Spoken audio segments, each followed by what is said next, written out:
And welcome to another episode of DIOTALK. I'm Dio. Let's talk. My guest of the morning is a talented artist. He is known as the Flying Artist, right? Ladies and gentlemen, give a warm welcome to Michael Indorato. Welcome to the show, man. How are you? Doing great. Thank you, Dear Mark. It's an Uh, honor and pleasure to be here. it's an honor to have you, man. You are an incredible artist. I've seen some of your stuff. I had the privilege to attend private exhibition with you, get to know you, see your work. Uh, be present there with it. It's quite amazing. Thank you. You've been through so much, but also done so much, right?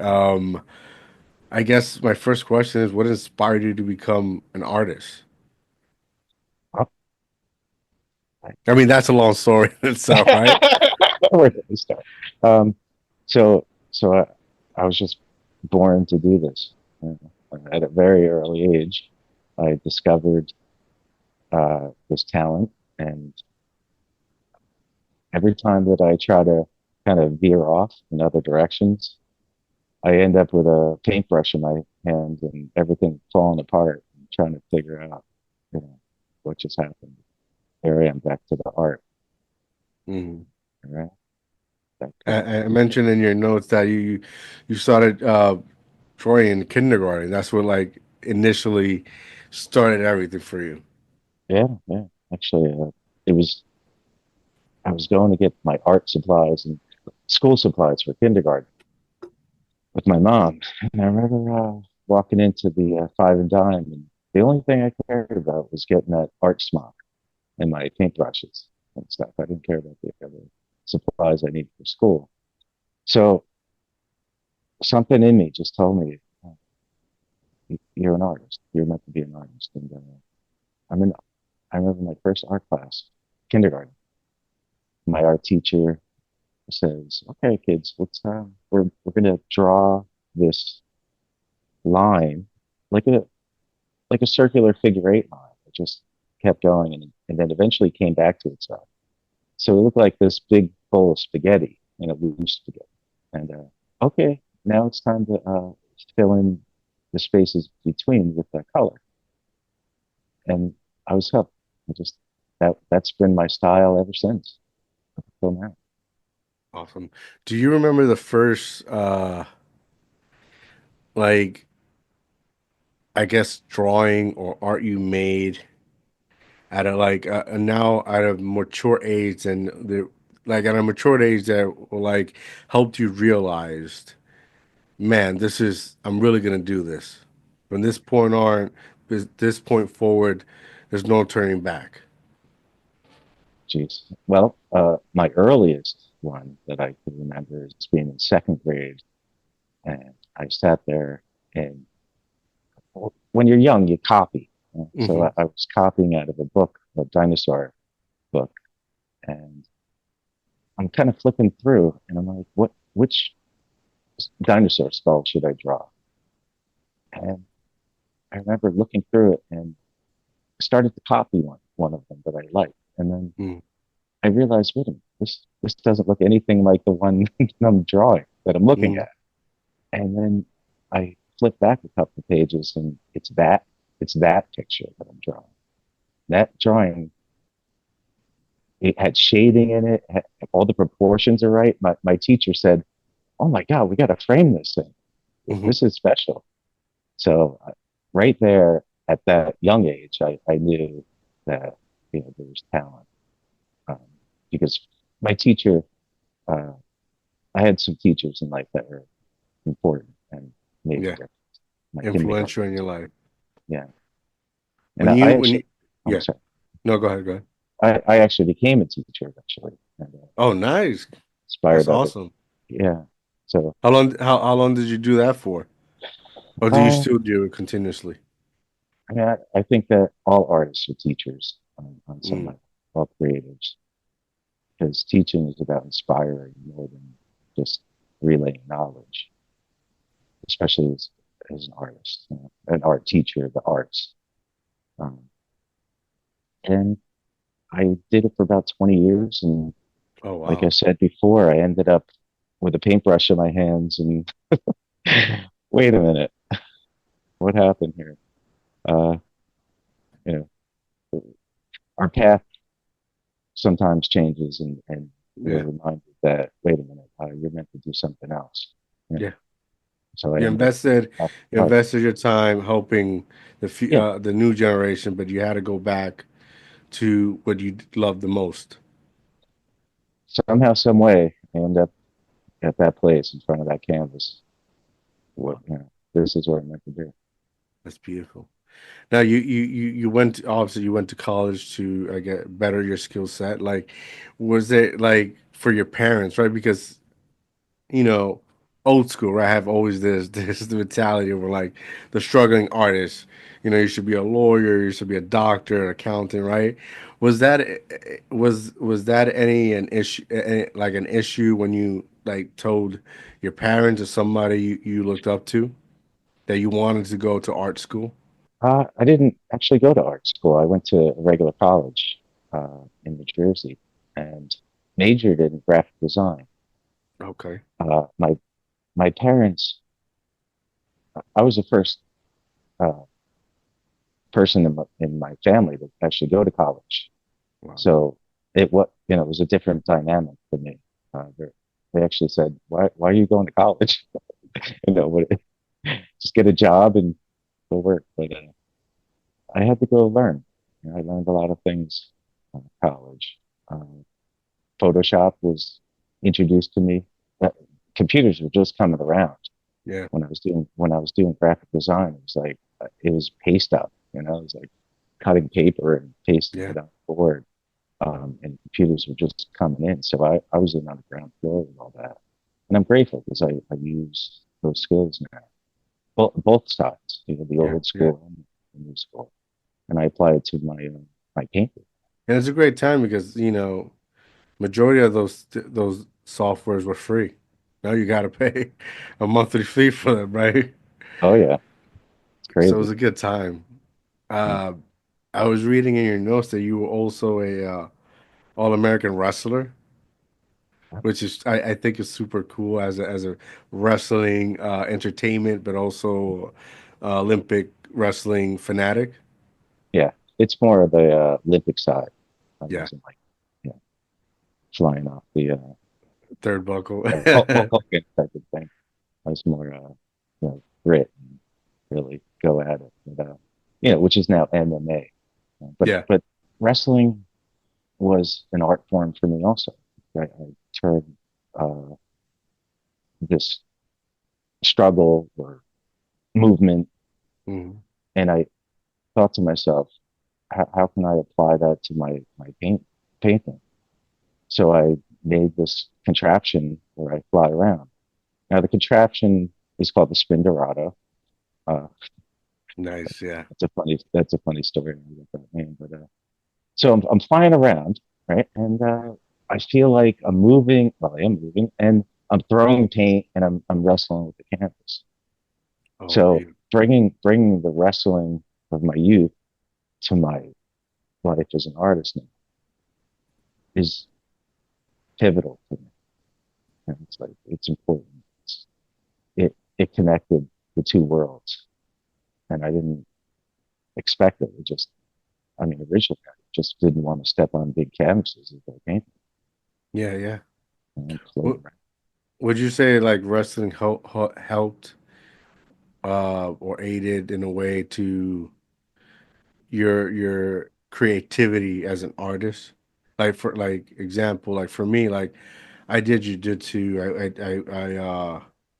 Which is like a form of wrestling, but it's like more yoga because you got to be more flexible, right? Yeah, And I did it. I even graduated to a blue belt, and I realized during that time frame, like I used to come home, and when I had chance, I used to try to draw, even though I couldn't, right? But it helped create some artistic form within me, yeah, whether it was to writing or drawing. Like it helped that juice flow of creativity.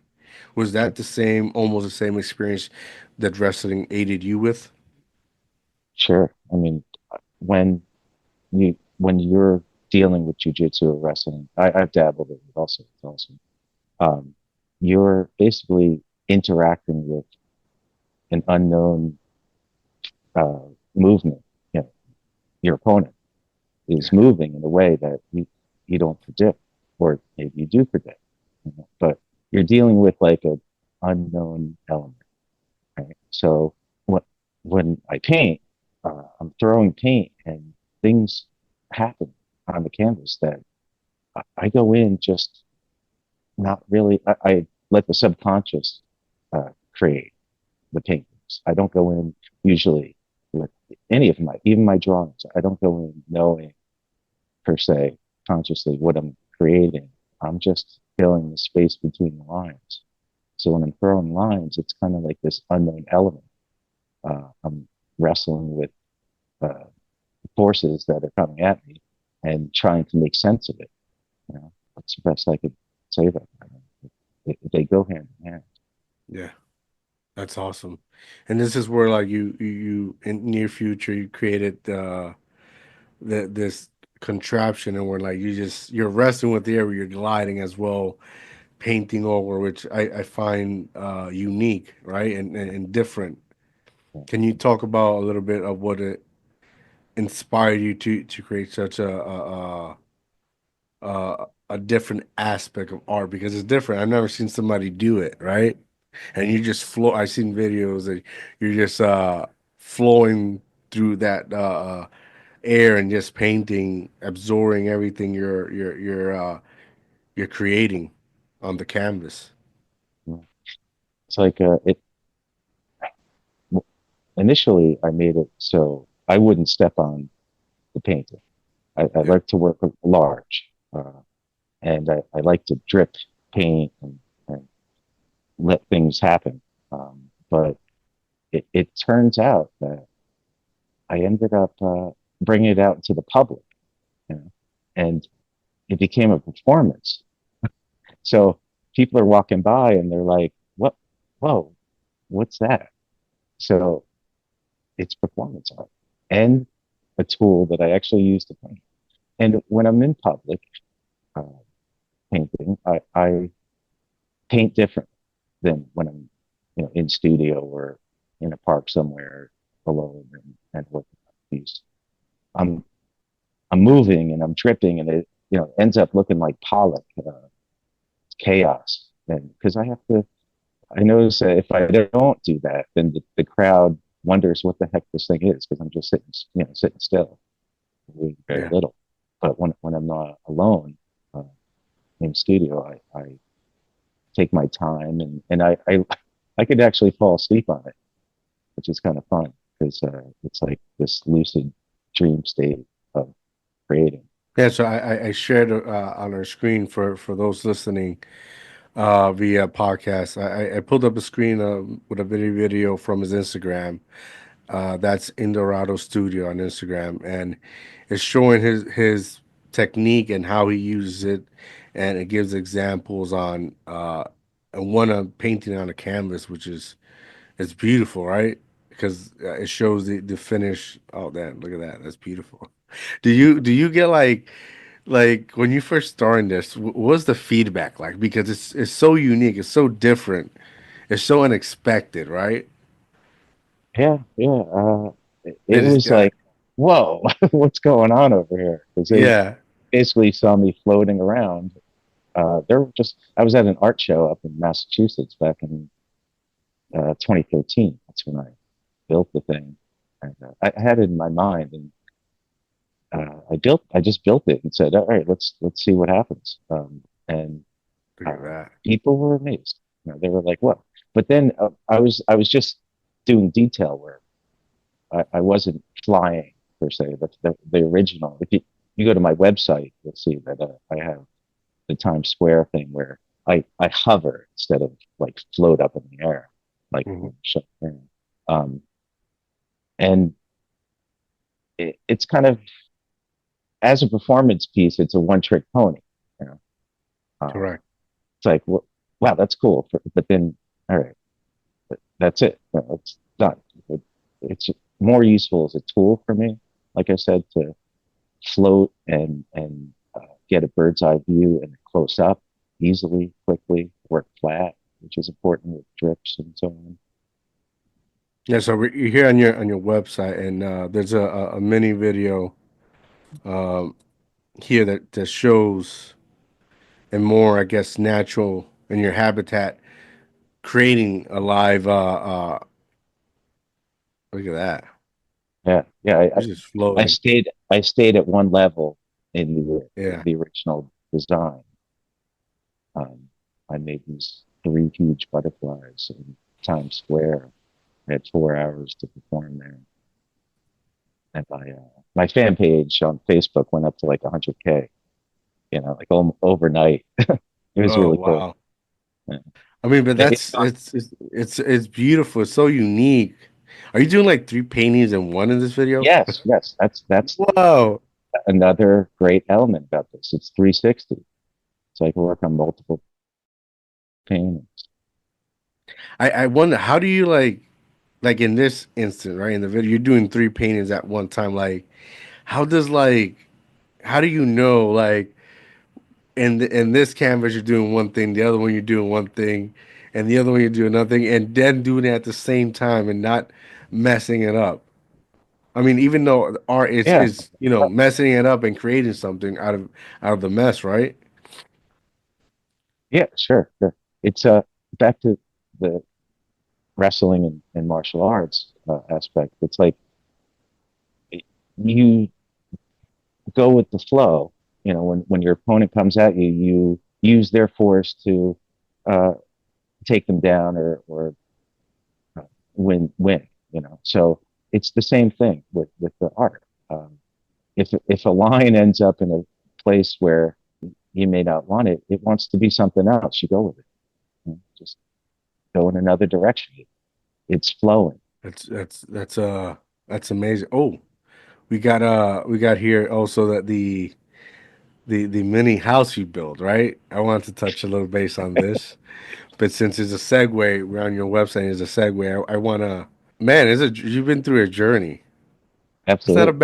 That's not a bad house. It's That's not, it was it has downsizing. it has AC, which is the Yeah. most important part, right? Has Yeah, but windows. Florida, yeah. Uh, So that can you elaborate? What inspired you? How did you start this journey? so I end up in Asbury Park in this huge warehouse, which I actually lived in for 5 years. No heat, no hot water, no Wow. kitchen. Yeah, it was a warehouse, and I loved it though. You know, it was like a challenge on many levels, and I made a lot of art. I built the Spinderato, or I used the Spinderato. In fact, I built a huge one built into the I beam that I did a 24-foot mural. I had to eventually leave teaching and the steady paycheck, because Hmm. being an artist, as you know, it's tough. So when I left teaching, I couldn't afford the studio. So I'm like, what do I do now? Well, I built this little thing. I was living in little forts that I would build in this warehouse to keep warm in the winter. so, it wasn't much of a transition to build a fort on wheels and take off. So winter came and I built this thing and took off for Florida. Oh wow. It's on a boat trailer that I got from, secondhand, and everything's basically recycled Yeah. materials too, which is kind of cool. And this is where you left to Florida and you became a vegan, lost I 40 pounds, you know.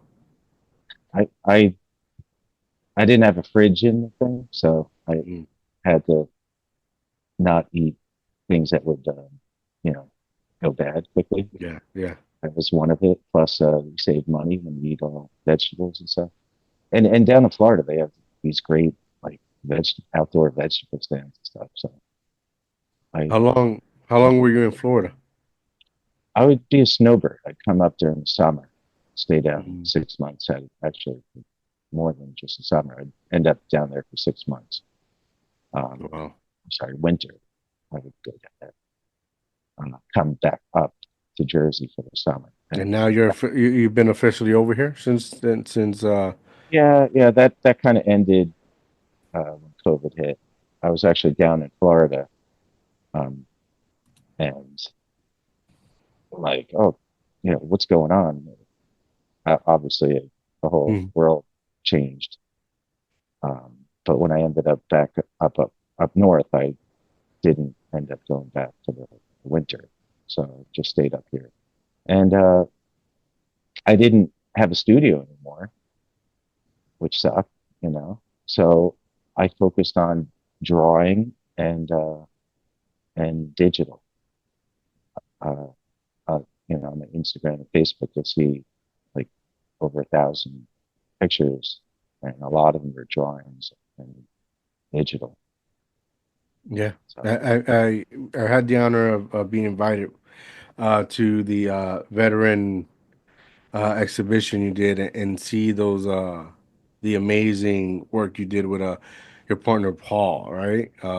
Paul Let me Hansen. let me uh, let me bring it up here. I think what I loved the most about the work was like the story behind it, Mm, right?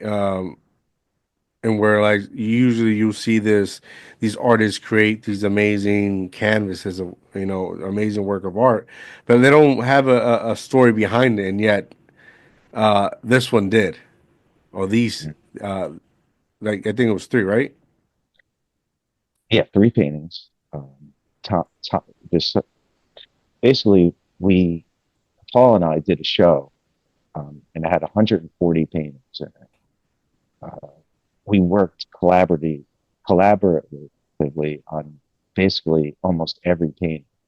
We came up with a system of like the Spinderato, painting fast, painting a lot, uh, and it flowed. So Paul is like an incredible artist, and kind of we have the same mindset. Like art is foremost up front in our lives. It's the most important thing for us, besides our family and stuff, obviously. So we created. Uh, he was friends with a veteran, a Vietnam veteran, and this veteran was wounded in Vietnam, and he is and what was and is an artist. And he basically had to relearn how to use his hands after he got injured in Vietnam. So Paul and I mean, we're so inspired by his name is Tom Rutledge, uh, by him that we created three paintings of him when he was in Vietnam, and now they hang at the Vietnam Museum. This is him right here. It is, yeah, This is him. This is him when he was in the army. yes, yeah. When he was in the army, he was uh, sergeant. So he was in charge of a whole squad of guys, and he would actually carry extra canteens for them. Now you're these guys are already carrying like 70 to 100 pounds of weight on their Yeah, backs, you know, it through the jungle. And so he's carrying extra weight for his guys. And I love this story. That painting in the back there is the day before he got a grenade went off. Okay. Now he ended up, like I said, getting severely injured. But because of the canteens he was carrying, the shrapnel hit the canteen and didn't go into his back, didn't fatally wound him. So that's another. We looked through all these photographs that he had, that he actually took, or gave someone to take pictures of him in the field, the little camera. He had tons of pictures, but we chose these to the create. ones that stood out the most. They tell us an important story. Well, that's incredible. Despite what's remarkable is despite all the years that have passed, that we're able to continue find things like this that can help assist and aid tell a story about what they went through, like this Yeah, one right here where I was speaking to Paul that day and he was telling me, we just put some choppers in the back, and little did we know it made like this what do you call it, like a like steep. a, yeah, yeah, Yeah, And when I was looking at it and I was so intrigued, and I didn't realize the choppers. And then he pointed it out, and then he said, while we were doing this, we didn't realize what it created, and then what the picture symbolized, and with the church and the priest in the back. It was remarkable. Yeah. It was Tom truly took that special. picture. Yeah. It, and if you go to the Vietnam Museum, it's in New Jersey, Homedale. It's right next to the PNC Art Center. Um, you'll see this huge chopper outside, suspended, Yes. which blows my mind too, because there's the chopper right there in the painting, Yeah. and it's just interesting the way things fit together. A wall outside with all the names of the uh, New And Jersey, this is the Vietnam. chopper you were talking about. Yes, yeah. We Wow. didn't know going in. We had never been to the museum. In fact, we were going to do a whole series of paintings on it, but we stopped at three because we didn't, you know, we didn't know how much room we were dealing with. But we show up and there's the chopper, and I'm like, oh, there's the chopper in the painting that was Yeah. meant to be. It's an incredible. It's an honor and a privilege. Well, there you go, New Jersey Vietnam Veterans Memorial Museum, and right there you're in the front, showcasing. That's funny. I consider it. Uh, how was your experience with all of this? Because it's you're honoring the past, embracing the future. Because many that will come to the museum will see your work and Paul's as well. Yeah. Well, besides honoring Tom, in this way, we honor all the veterans for the sacrifices they made in Vietnam and every war.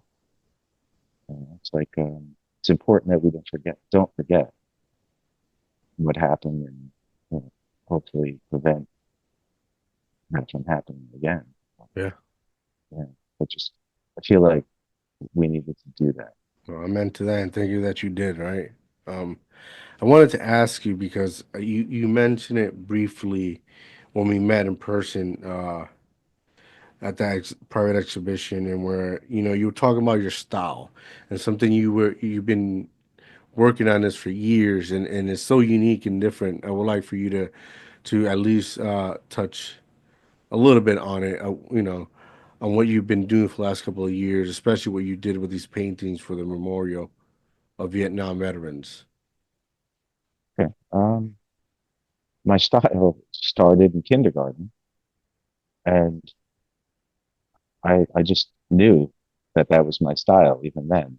And although as a kid, I would copy things and Hmm. work on my technical skills.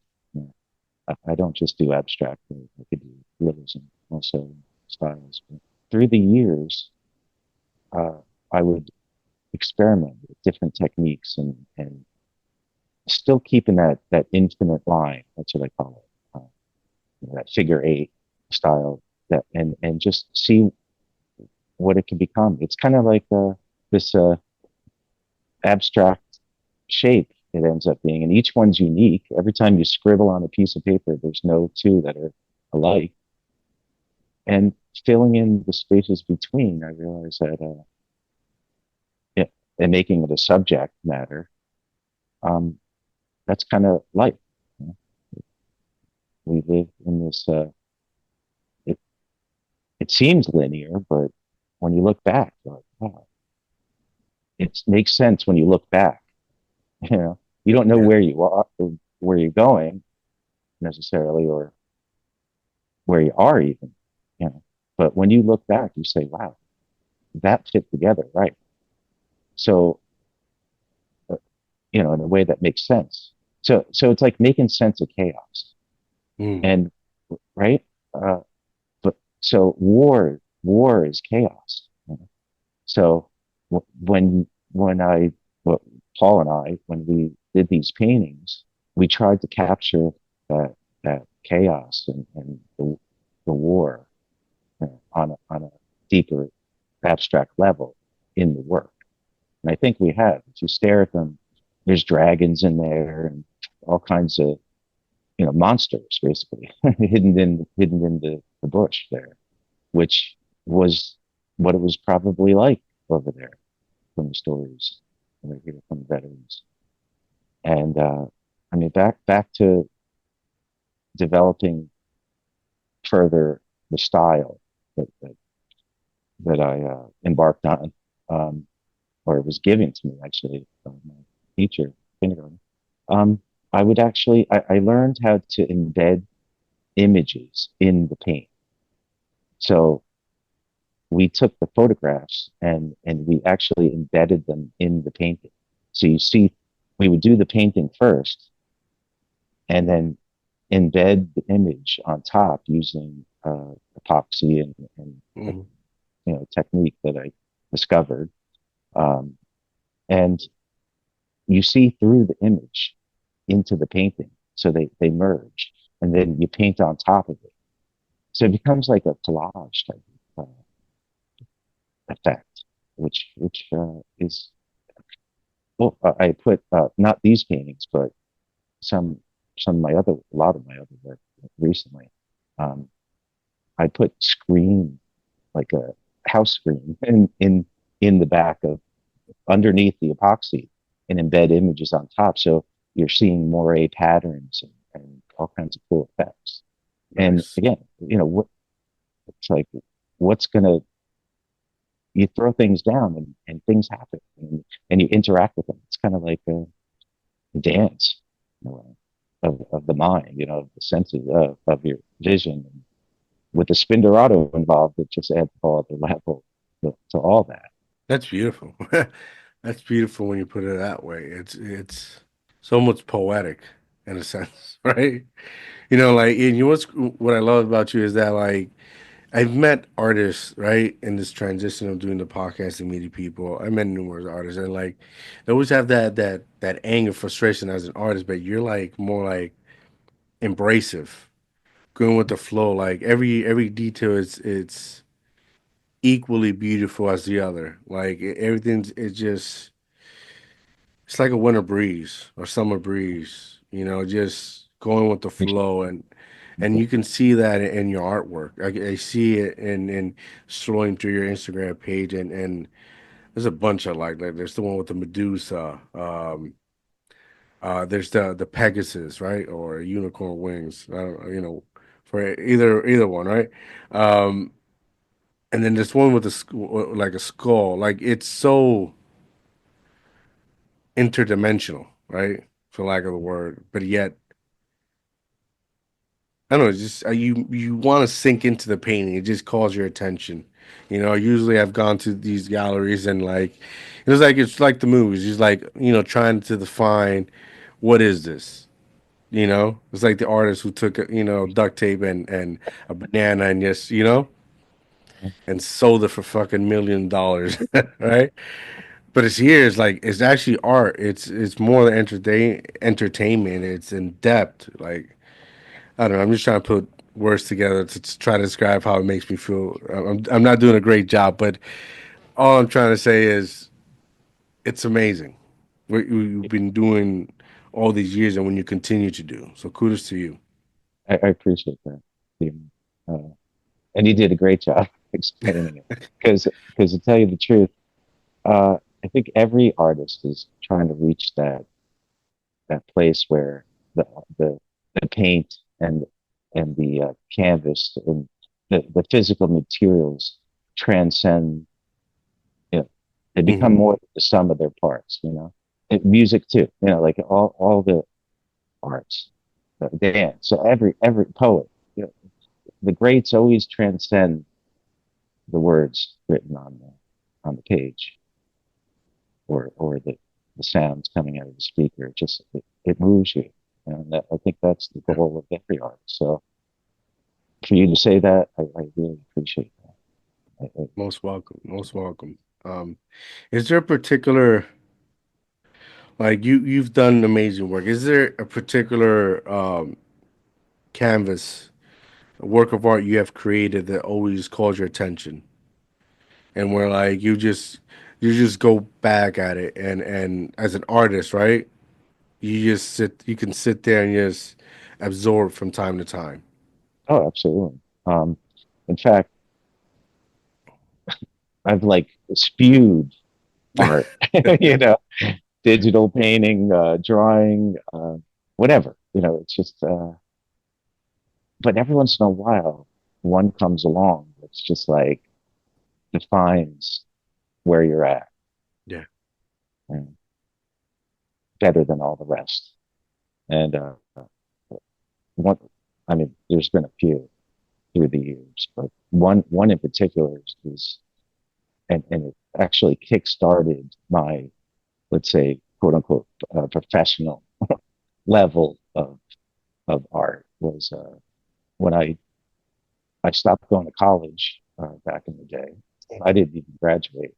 Hey, Ironically, same I here. became a Same teacher. here. I hated school. I hated school. So But you know what pulled out. school is for?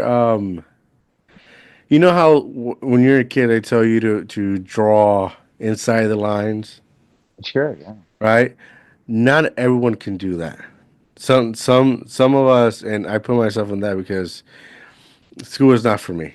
You know, I Mm, try to oblige but sure. sometimes it's okay to scribble outside the lines and create your own image, and that's what you have done, right? If we take your beautiful painting in the back, like it's all about that. Sometimes there's people like us that can't survive within the lines. We got to create our own lines, Yeah, and and when we that's do okay. that, yeah, and when we do that, we're a little bit more happier and content. Absolutely. You know? Right. We don't fit into the status quo. That's the problem. Yeah. And everyone's filling in their lines and say, you better fill in your lines or no. But No, and that's the burden of the artist. But back to what I was saying. So I'm in California. I moved to California. I was 25 years old. wow. Lost. I'm like, I owe this, you know, at the time, it wasn't even that much looking back, but student loan money, and I didn't even graduate. And I hate working for a graphic design company, which I did Oh, out there doing yeah. advertisements, you know. And I said, God, and I didn't have family out there. It's like lonely. Took a And risk and rolled the dice. right. Something called me out there. I had to go find out what this was about. You know. And I'm like, my grandmother, when I was little, she used to instill like God and Jesus and always tell me stories and like planted a seed in me that I've noticed is a good thing. It's everything, actually, to tell you the truth. Yeah. Uh, so I'm out there and I reach through. I wasn't painting big yet. In fact, I wasn't painting at all. You know, I kind of lost my way through life a few times, and I always ended up back with that paintbrush in my hand in front of a canvas, saying, Yeah. you know, all right, you're in a mess. Let's try to make sense of it. So I painted this 6 foot crucifixion. It was Good Friday, 1996, and Well, like halfway, I just felt it. All right, yeah, all right. It's not about the money. It's about working through something. And halfway through that painting, it's like, holy wow, okay, all right, God. Now I remember you talking to me as a little kid, saying you're meant to be an artist. You know? Just giving me my style, that figure eight infinite line style, and it all came back. And halfway through, this is what blew my mind. It was like I'm painting this abstract of Christ, and like this demon shows up in the middle. I'm like, oh my god, like, and it's the battle of good and evil. And that was like my first painting at 26 years old. That started me on the journey of where I am. All right, listen, everything else is going to take second. Right, you're going to become a teacher. You're going to paint houses. You're going to do whatever it takes to get by. yeah, yeah. But art, you know, your art comes is always It's first. you. It's Yeah. you. You know, And it's you. people either you know accept me for who I am, or you know, it's a Yeah. struggle Yeah. because It is what it is. yeah, it's not easy. I'll tell you that it's not easy. It hasn't been, and it probably won't be in the future. But it's the calling. There's a story in the Bible about Jonah, and I did a lot of drawings about it. You'll see if you see a little guy in a boat in my drawings, you'll know that's Jonah running away from God. You know, Mm. but and then he's floating on top, and right below the surface are the whales and the fish, and, you know, the chaos. You know, the unknown. You know? It's a conscious and unconscious mind. It's like Yeah. I that's a fun thing about creating too within the style. Like get deeper into the subconscious. You know, when you go in not knowing consciously what you're going to do, make, and you're wrestling with the line and the form and the shape and the color and the chaos, trying to make order out of it. It's like, wow, you get you get into some heavy stuff and some fun Yeah. stuff too. It's all there's beauty down the ocean, where the sun comes through the. But anyway, so he gets swallowed up by the whale, Hmm. ends up back where he's supposed to be, like does what he's meant to do. And I Yeah. feel like, in a way, all artists either you know do that heed to their calling, or they don't, or because they suffer when they don't. They Yeah. suffer when they do, but Yeah. Yeah. Yeah. It's a give or they're doing take. something. Yeah, yeah. I mean, at least you're creating. You're doing your Yeah. part. You know. Yeah.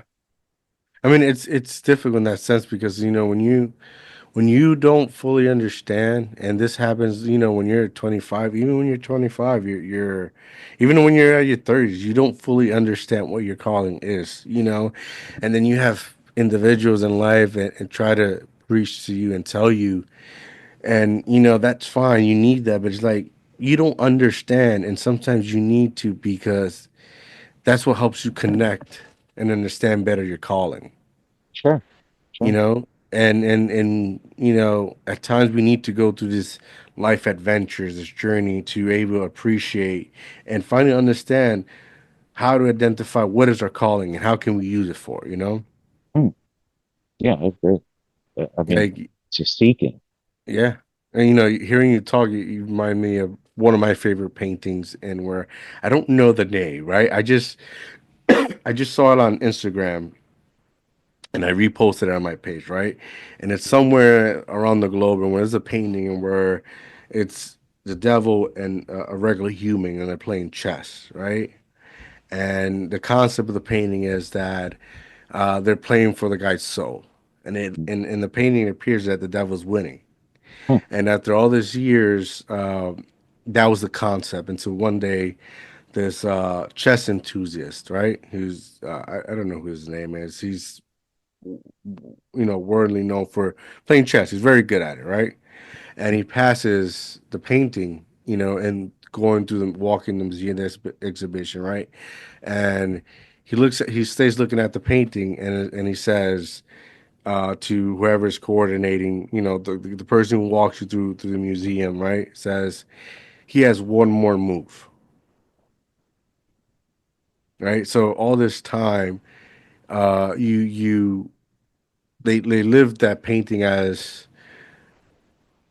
the human is losing their soul. But all this time, it takes a good pair of eyes and somebody knows what the hell they're talking about to say he has one more move left.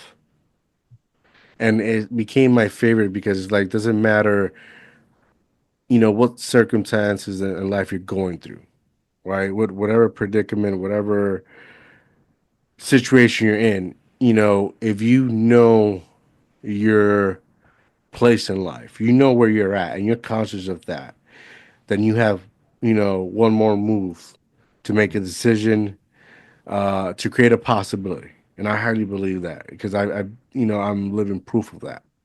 Yeah, So I just wanted to share that because you connected me with that real quick.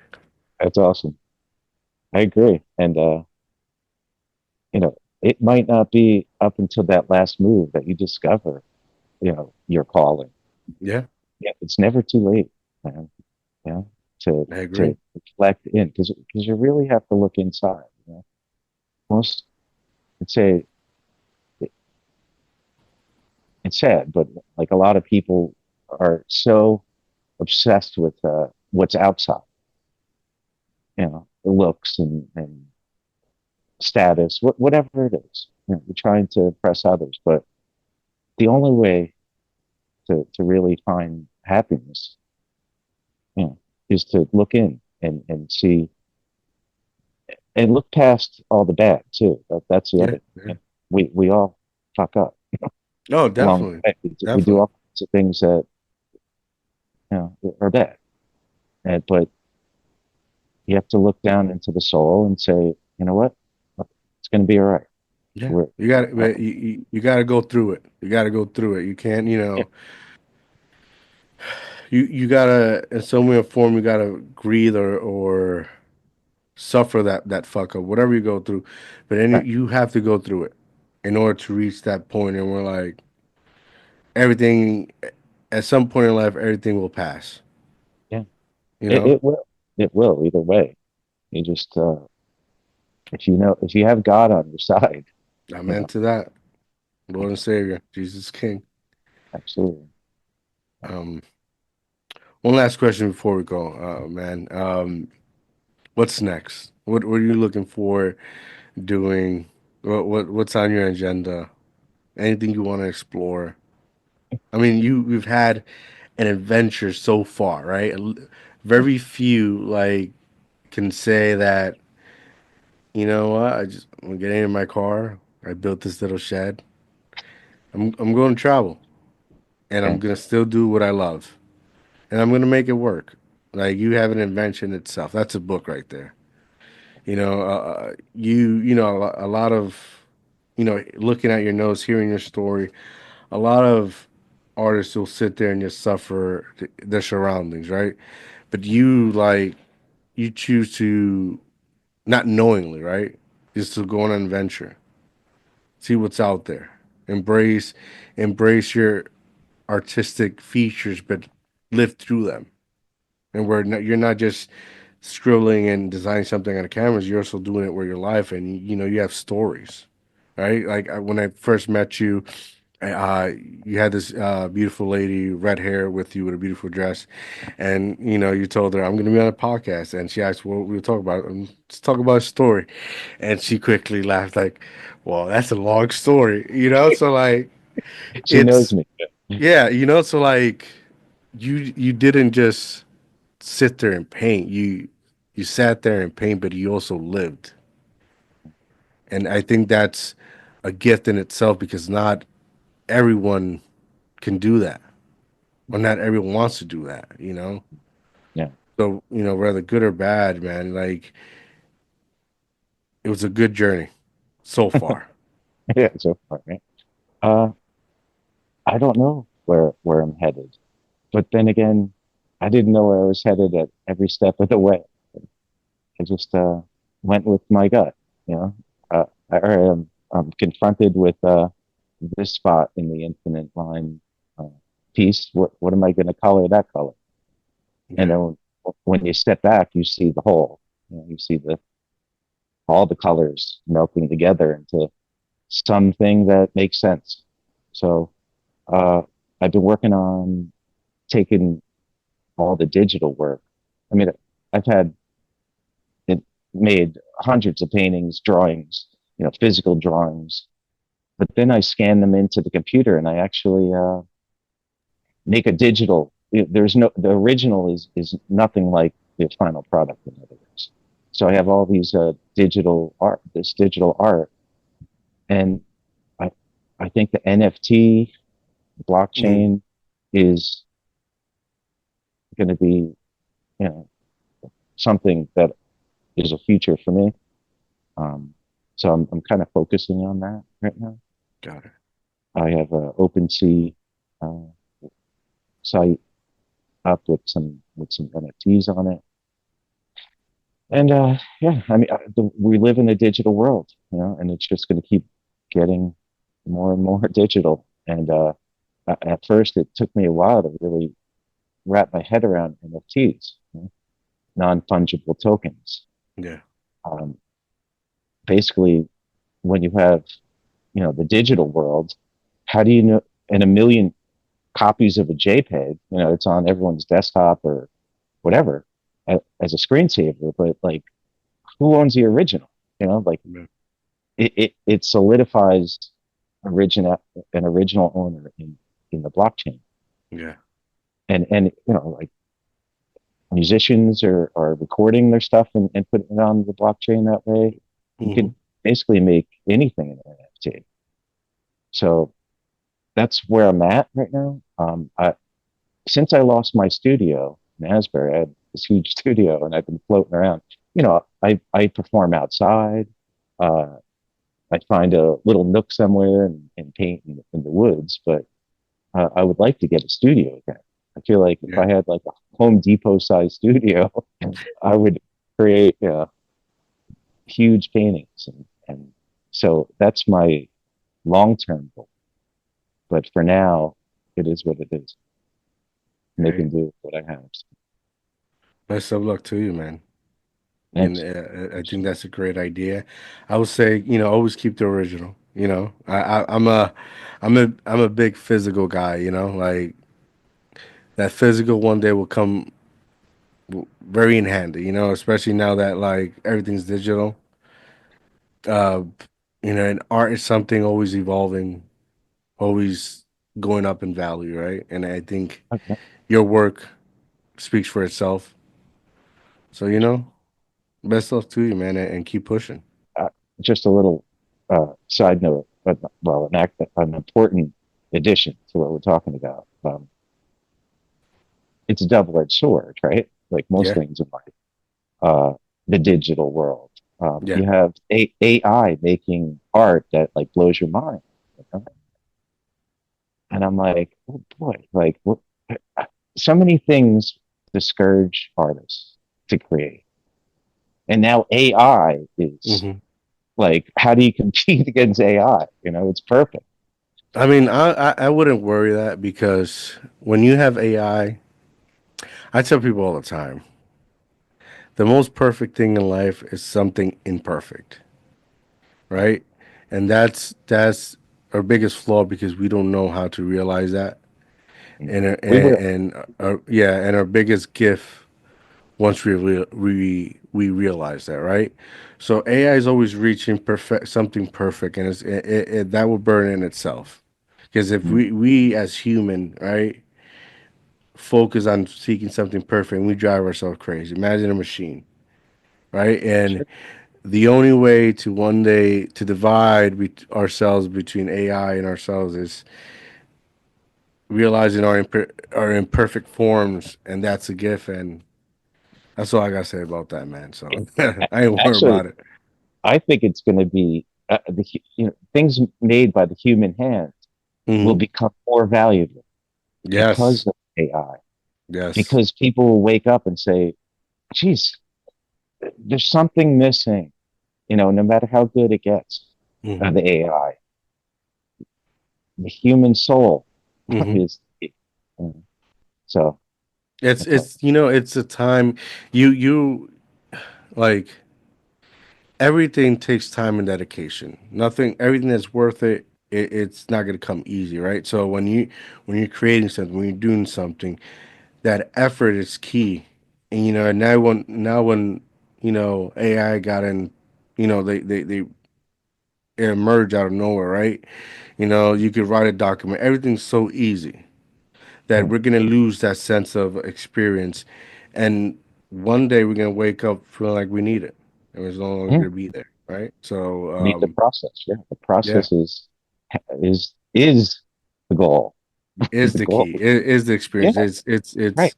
It saves lives, because you're going through those, Absolutely. you got emotions. You need to go, do something productive.